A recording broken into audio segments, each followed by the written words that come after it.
the people who want to promulgate misinformation and contest the election are saying that they need to have a, quote, backup plan. And often that backup plan involves going to the app Parler.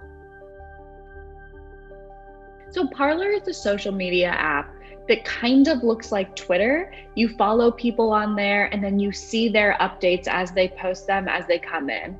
But it's become particularly popular with Republican politicians, conservative pundits, and Trump supporters. Parler has actually been around for about 2 years, but it really got popular this summer. That's when Twitter started labeling President Trump's tweets with fact checks, and he started lashing out at the social media companies, including Twitter and Facebook. And then some high-profile Republicans like Senator Ted Cruz joined Parler and encouraged other people to join them.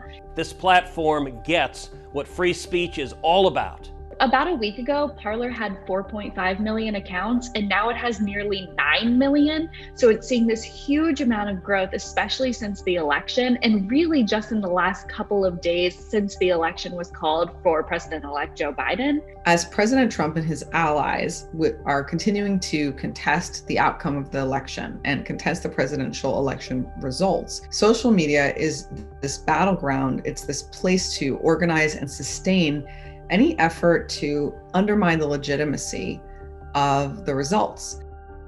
And so what we're seeing are all these different types of groups sprouting up, and they're coalescing around different types of narratives that essentially allege voter fraud. And many of these narratives are completely misleading, if not outright false. So the problem now is that all these companies are basically stepping up in 2020 because it's the election, because of COVID, and they're saying we are going to take a much harder stance against removing misinformation.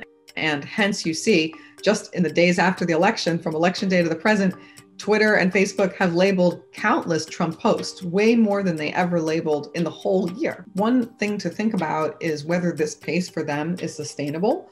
One outcome of it is we see people moving to Parler. So Parler does have some rules, but they're very loosely defined. They don't want a lot of spam. They don't want a lot of pornography. They don't want a lot of what they call fighting words or incitements to violence. And they say that all of this is promoting free speech and that people should be able to decide for themselves what is misinformation, what is obscenity, etc.